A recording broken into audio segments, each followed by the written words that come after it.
We need you to come back home. No one's doing the chores, Mom pleaded. I blocked their numbers. A week later, they showed up at my door.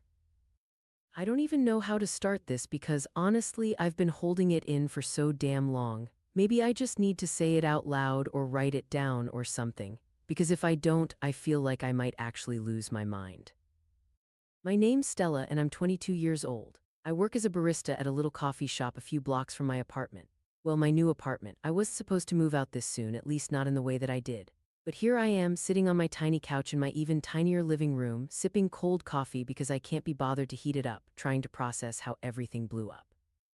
I grew up in a small town, not exactly rural, but not a big city either. The kind of place where people know your business whether you want them to or not. I have two younger siblings, Roger 18 and Jill 15, and growing up I was the responsible one. That's what my parents always called me, like it was some kind of badge of honor. Stella, you're the oldest, you have to set an example. Stella, your brother and sister look up to you. Stella, help me with this, do that, take care of this, be the bigger person.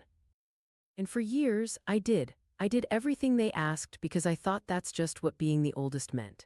It didn't hit me until way later, way too late, that being the responsible one was just a nice way of saying, Stella, we're gonna dump all the work on you while Roger and Jill do whatever the hell they want.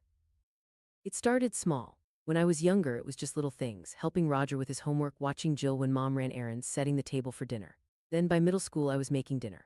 By high school, I was doing laundry, grocery shopping, vacuuming, washing dishes, scrubbing toilets. If there was something that needed doing, it somehow became my job. Meanwhile, Roger and Jill, yeah, they got to live the carefree teenage life while I played part-time housekeeper. And my parents, they acted like it was normal, like it was my duty. You should be grateful you have a family to take care of, Mom would say if I ever complained. At least you're not paying rent. That was the golden rule in our house: as long as you're not paying rent, you owe your labor. At first I thought, okay, that's fair, I don't pay bills so I should contribute, but that logic only worked if it applied to all of us. And it didn't. Roger and Jill didn't pay rent either, but somehow they never had to lift a damn finger. Roger, who spent all his time glued to his computer, playing video games and watching YouTube, never got asked to do anything. And Jill, who was either on FaceTime with her friends or scrolling TikTok, didn't get asked either.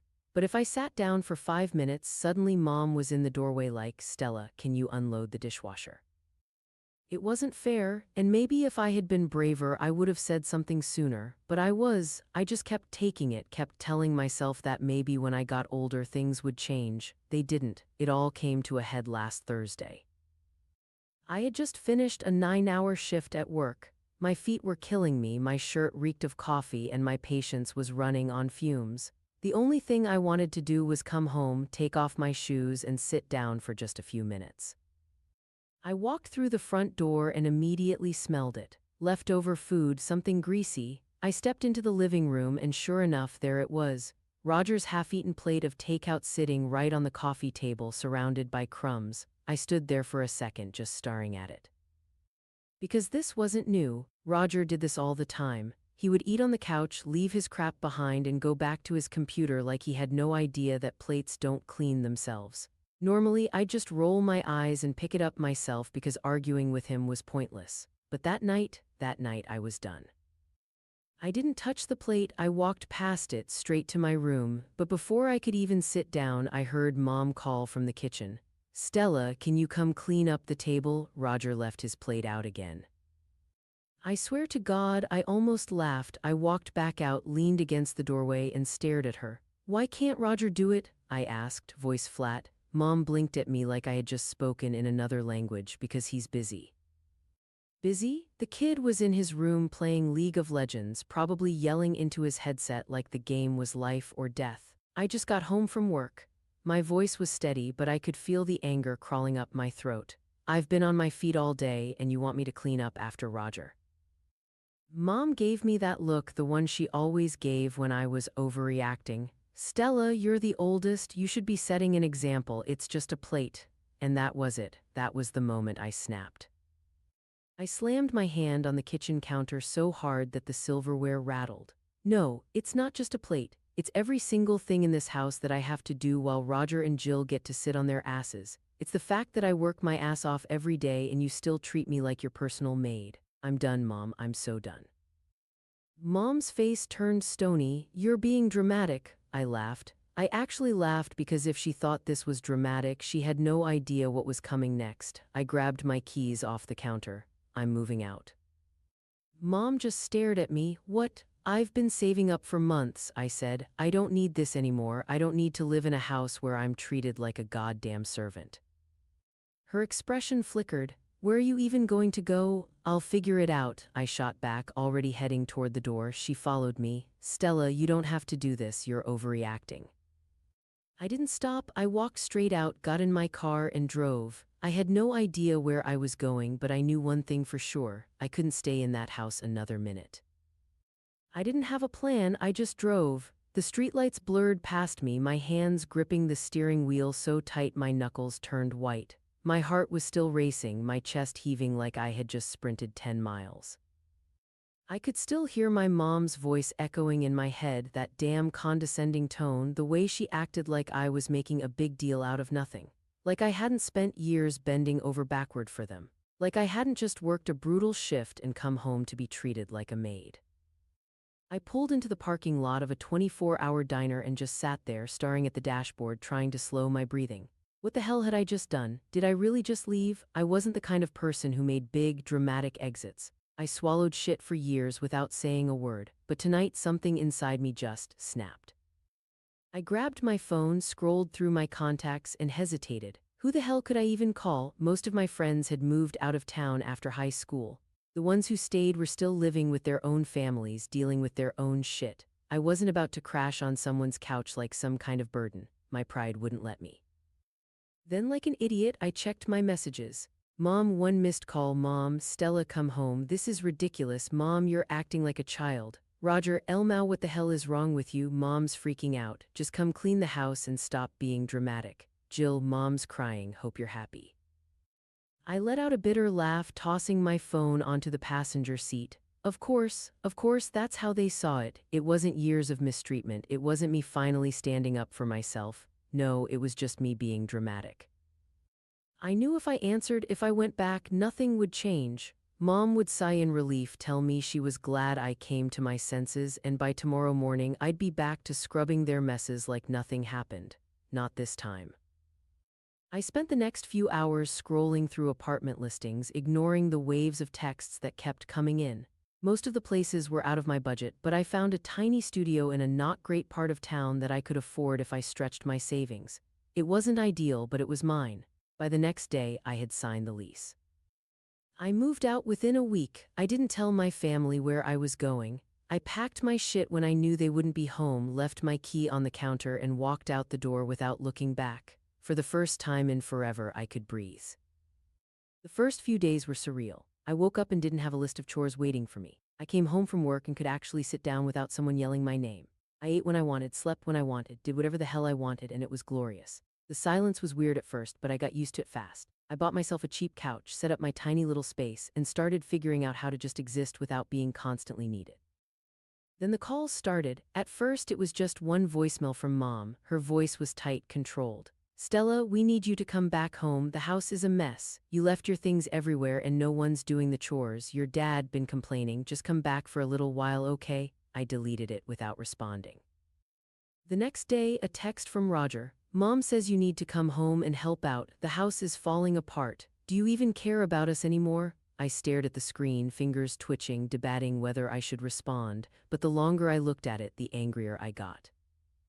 They didn't ask how I was, didn't ask if I was okay, if I had a place to stay, if I needed anything. They didn't care that I had finally hit my breaking point. They just wanted their damn housekeeper back. I ignored the message. Then the flood started. Mom, Roger, even Jill. Mom, Stella, this is getting ridiculous. You can't just abandon your family like this. Roger, you're selfish as hell, you know that. Mom and Dad are struggling because of you. Jill, I don't know why you're doing this to us. Just come home already. By the end of the week, I had over 20 missed calls. I blocked all of them, and for a little while, things got quiet. Until one night when my phone buzzed with a number I didn't recognize, I answered without thinking. Stella, I froze. Dad, he never called. He barely even texted me unless it was to tell me to run an errand. If he was calling now, that meant one thing: they were desperate. Dad, I said cautiously, his voice was flat. Are you done with this nonsense yet? I clenched my jaw. What do you mean, nonsense? You've made your point, okay? Your mother's stressed out, your siblings are miserable, and we can't keep living like this. It's time to come home.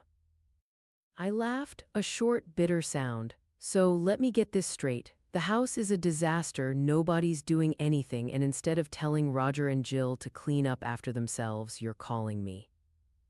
He sighed like he was talking to a toddler throwing a tantrum. Stella, we all have responsibilities. You can't just run away when things get hard. My blood boiled. That's funny because I seem to remember being the only one with responsibilities back when I lived there. Roger and Jill got to sit on their asses while I did everything. But now that I'm gone, suddenly you're all helpless. Sounds like a you problem. His tone sharpened. Watch your attitude. We took care of you. I cut him off. No, I took care of all of you. Stella, he finally said, voice tight, this family didn't give a damn about me until they lost their maid. I hung up. I sat there for a long time after, my hands shaking, my heart pounding. My mind kept screaming at me to feel guilty, to go back, fix things, but I shoved it down. I wasn't their fixer anymore. The next few weeks, I started to heal. I focused on work, on getting my apartment together, on figuring out what it meant to live life for me instead of everyone else. I still had moments where the guilt crept in, but every time I even considered responding, I reminded myself they didn't miss me. They missed what I did for them, and I was never going back. It had been 3 weeks, 3 whole weeks since I walked out of that house for good, 3 weeks of silence. Well, not actual silence. I still had work, still had my new routine, still had my own life to deal with, but silence from them. No calls, no texts, nothing. It was almost eerie how quickly they seemed to drop it, like I had never been there in the first place. And for a second, a small, stupid second, I almost believed that maybe, just maybe, they had finally gotten it. That they had realized I was serious this time, that I wasn't coming back, that they had to figure things out on their own. Then, on a random Thursday evening, my phone rang. Mom, I stared at the screen, my stomach twisting. I knew I shouldn't pick up, knew that nothing good would come from it, but something in me still wanted to hear her voice, so I answered. Stella, she breathed like she had been holding it in for days. We need to talk. I could already feel my teeth clenching. What is there to talk about, Mom? She sighed, long and dramatic, like I was the one being difficult. Stella, enough of this, you've made your point. Now can you please just come home and help us? I laughed, actually laughed. Help, you mean come back and do everything for you again? Yeah, I don't think so.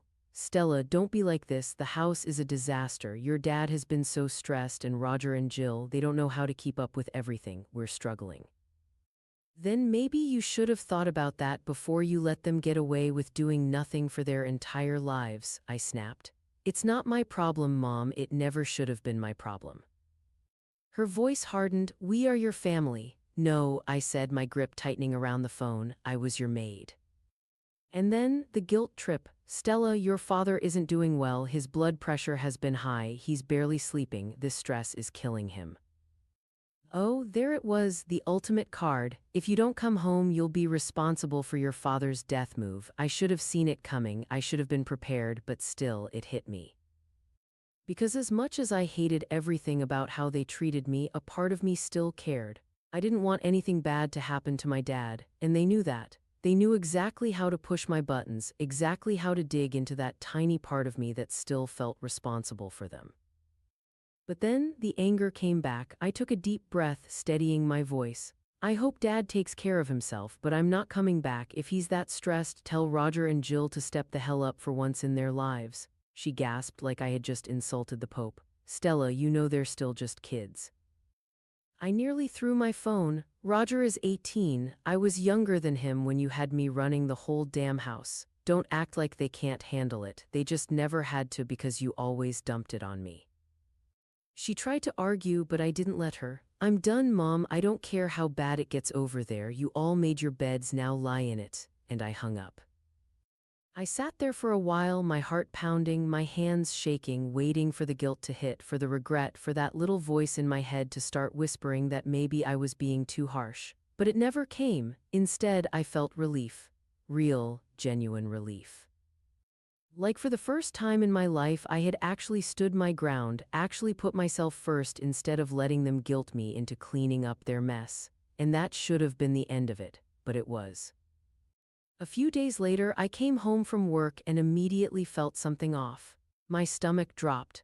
I lived in a safe enough neighborhood, but the second I stepped into my apartment building, I felt it, that weird, suffocating weight in the air, like someone had been waiting for me. I turned the corner to my hallway and there they were, standing outside my apartment door like some kind of intervention.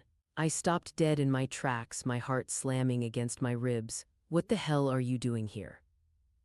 Mom stepped forward, her eyes red and puffy like she had been crying the whole way here. Stella, please, can we talk? I looked at Dad, who stood there stiffly, arms crossed, jaw clenched. Roger, of course, had his hands in his pockets, looking at everything except me. I laughed, because at this point, what else could I do? You have got to be kidding me, Mom sniffled. We just want you to come home. I dropped my bag to the floor and folded my arms. Are you serious? You show up at my apartment like this? You couldn't just take the hint when I didn't answer your damn calls? Dad cleared his throat. Stella, we need to fix this. You're making things harder than they need to be. I shook my head, a bitter taste in my mouth. No, Dad, you're just mad that I finally said no. Roger rolled his eyes. Jesus, can you stop being a bitch for 2 seconds? You don't even care that Mom's been crying every night, that Dad's stressed out of his mind, that everything's falling apart without you? Something inside me snapped. I stepped forward, right up in his face, my voice low and dangerous. You know what, Roger, I don't give a damn, because for years I was the one crying at night. For years I was the one stressed out of my mind, trying to keep everything together while you sat in your stupid room playing video games, and not once did you care, so now you can deal with it. Roger flinched, but I wasn't done. I turned to Mom. And you let this happen, you let them get away with it, you made me believe I had to do everything, and the second I decided to live my own life, you guilt-tripped me. I don't owe you anything. Mom looked like I had physically hit her. Stella, please, we can fix this. I held up my hand.